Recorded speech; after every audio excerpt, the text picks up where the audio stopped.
Dear students, आज हमारा जो टॉपिक है वो है पैराथायराइड ग्लैंड।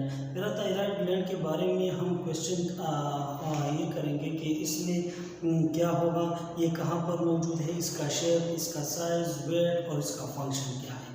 फिर इसके कौन कौन से टिश्यूज से ये इसके टारगेट है, और साथ ही ये भी पढ़ेंगे कि इसकी अगर सिक्रीशन ज़्यादा हो जाती है या कम हो जाती है तो इस क्या असर पड़ेगा, इससे कितने कौन कौन से कॉम्प्लिकेशंस आएंगे, तो वो हम इंशाल्लाह इस टॉपिक में कवर करेंगे। हमारा जो टॉपिक है वो कौन सा है, पैराथायराइड ग्लैंड।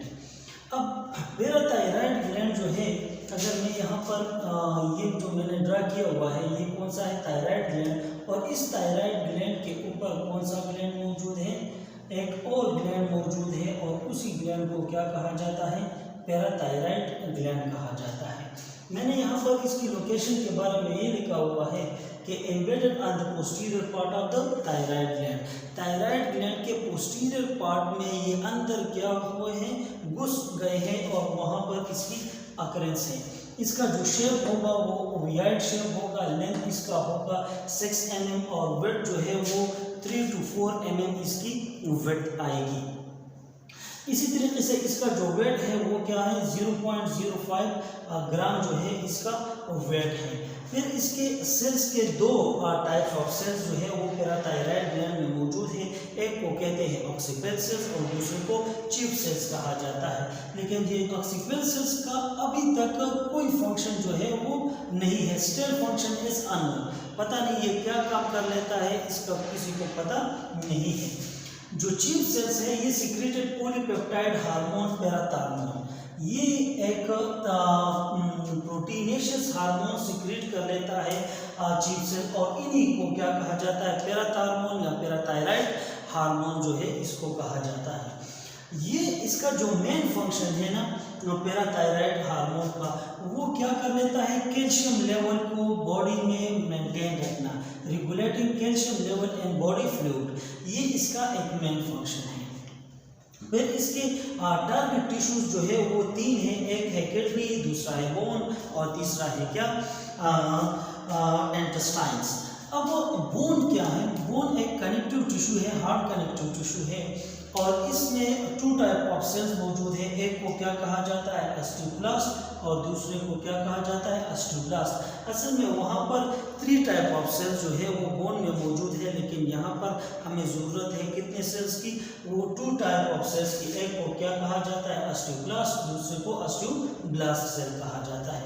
अब देखते हैं calcium from bone by affecting osteoblast and osteoblast activity. अब अगर कैल्शियम बाहर आता है बोन से, तो इसमें 2 सेल्स जो है वो बहुत अहम रोल प्ले करते हैं। एक होता है ऑस्टियोक्लास्ट सेल्स और दूसरा है क्या, ऑस्टियोब्लास्ट सेल्स। ये ऑस्टियोक्लास्ट सेल जो है ये ईटिंग का काम कर लेते हैं। किस चीज़ का काम कर लेते हैं, ईटिंग का काम कर लेते हैं। और ऑस्टियोब्लास्ट सेल जो है ये बोन फॉर्मिंग सेल्स है, बोन फॉर्मिंग सेल्स है। ये हड्डी बना लेता है, और ये हड्डी को क्या कर लेता है, कमजोर कर लेता है, और डीमिनरलाइजेशन के जरिए से कैल्शियम को बाहर ब्लड में बाहर ले जाने में हेल्प कर लेता है। अब क्या होगा क्या इन सेल्स में, अब यहाँ पर जो PTH है, PTH का मतलब ये है कि पैराथायराइड हार्मोन, पैराथायराइड हार्मोन है। PTH का मतलब क्या है, parathyroid hormone. Parathyroid hormone stimulate osteoblast, ये ऑस्टियोब्लास्ट सेल्स को क्या कर लेता है, एक्टिवेट कर लेता है to secrete a growth factor called RANKL। ये ऑस्टियोब्लास्ट सेल्स को एक्टिवेट करता है ताकि वो एक फैक्टर या रिसेप्टर जो है वो पैदा कर ले, उसको क्या कहते हैं, RANKL। इसका जो फुल फॉर्म है वो क्या है, receptor activation of nuclear factor kappa B ligand जो है, ये इसका फुल फॉर्म है। जब ये एक्टिवेट करा देता है पैराथायराइड हार्मोन, तो वहाँ पर क्या होगा, ऑस्टियोब्लास्ट हार्मोन रिसेप्टर। अब मैंने यहाँ पर लिख लिया है कि ऑस्टियोब्लास्ट में ये रिसेप्टर्स मौजूद है, लेकिन ऑस्टियोक्लास्ट में ये रिसेप्टर्स मौजूद नहीं है। अब यहाँ पर क्या होगा, this growth factor result in increase osteoclast. अब यही ग्रोथ फैक्टर क्या करेगा, ऑस्टियोक्लास्ट सेल्स की एक्टिविटी को इंक्रीज करेगा, और जब भी ऑस्टियोक्लास्ट सेल की एक्टिविटी ज़्यादा होगी तो डीमिनरलाइजेशन ज़्यादा होगा। डीमिनरलाइजेशन ज़्यादा होने की वजह से यहाँ पर ब्लड में कैल्शियम क्या होगा, बढ़ेगा। अब मैंने यहाँ पर लिखा है इंक्रीज ऑस्टियोक्लास्ट एंड एक्टिविटी। अब ऑस्टियोक्लास्ट सेल्स यही ग्रोथ फैक्टर जो है ऑस्टियोक्लास्ट सेल्स के नंबर भी इंक्रीज करेगा और ऑस्टियोक्लास्ट सेल्स की एक्टिविटी भी ज़्यादा होगी। जब ये ज़्यादा होगी एक्टिव ऑस्टियोक्लास्ट, एक्टिव ऑस्टियोक्लास्ट से मतलब ये है कि वो ऑस्टियोक्लास्ट सेल जो सेल्स को बोन्स को काने में, बोन सेल्स के काने में हेल्प कर लेती है और कैल्शियम को बाहर करेंगे बोन से। तो जब बोन से कैल्शियम निकलेगा तो कैल्शियम कहाँ पर चला जाएगा, calcium level is more in blood. तो ये ब्लड में कैल्शियम का जो लेवल है वो क्या हो जाएगा, बढ़ जाएगा।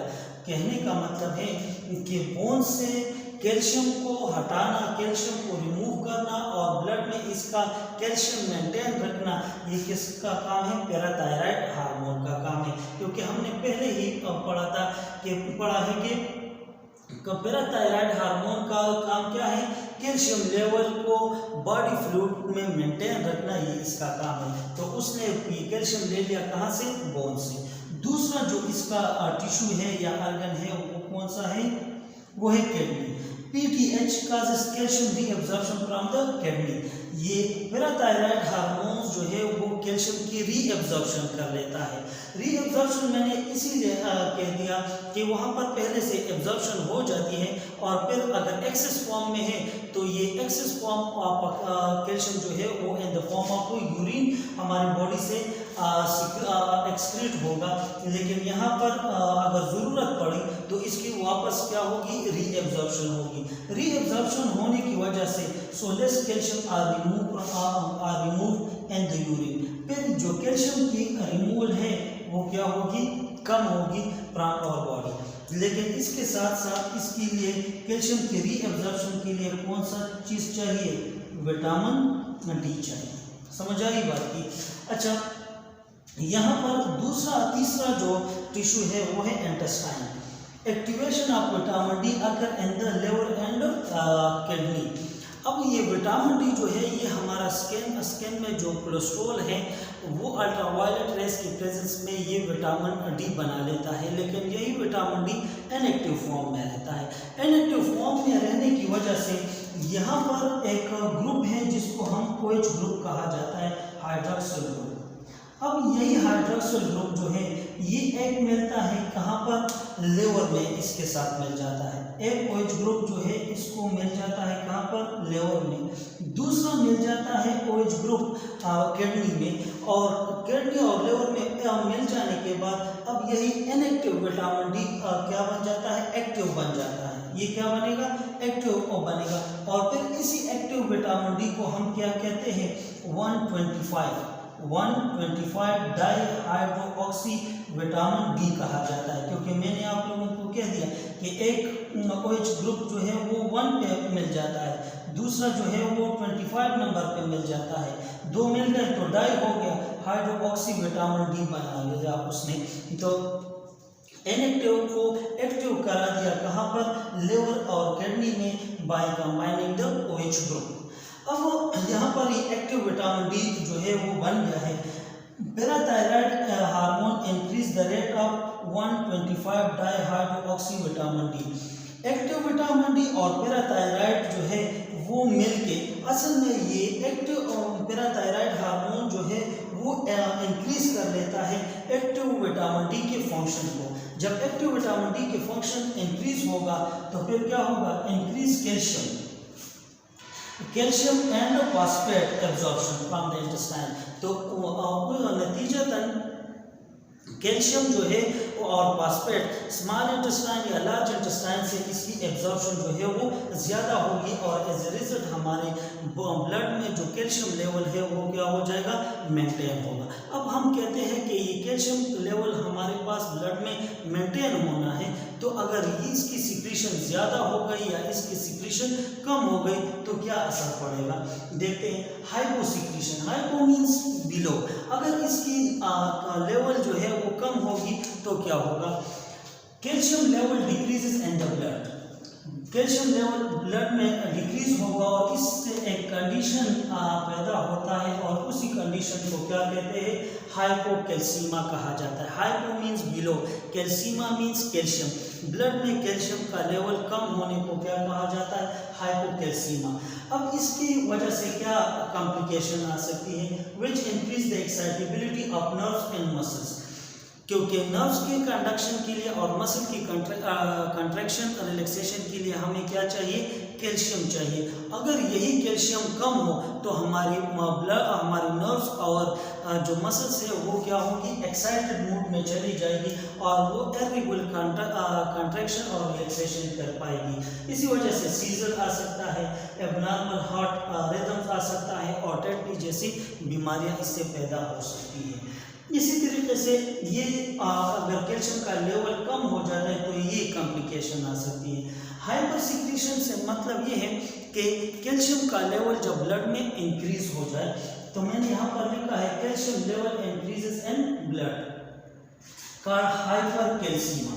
अगर कैल्शियम का लेवल ब्लड में ज़्यादा हो जाए तो ऐसी कंडीशन को क्या कहा जाता है, हाइपरकैल्सीमा कहा जाता है। अब यहाँ पर मसल वीकनेसेस होंगी, एबनॉर्मल हार्ट रेट आएगा, रेनल फेलियर आएगा और कोमा आएगा।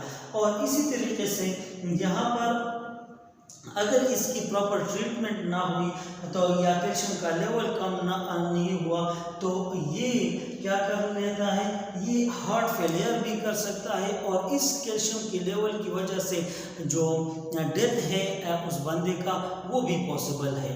तो डियर्स, कैल्शियम जो है ये हमारी बॉडी में एक इम्पोर्टेंट रोल प्ले कर लेता है। इसी वजह से हमारी बॉडी में पैराथायराइड ग्लैंड का होना जो है वो लाजमी है। इसीलिए क्योंकि पैराथायराइड हार्मोन की नॉर्मल सिक्रीशन होगी तभी कैल्शियम का लेवल हमारे बॉडी में क्या रहेगा, मेंटेन रहेगा। Thank you.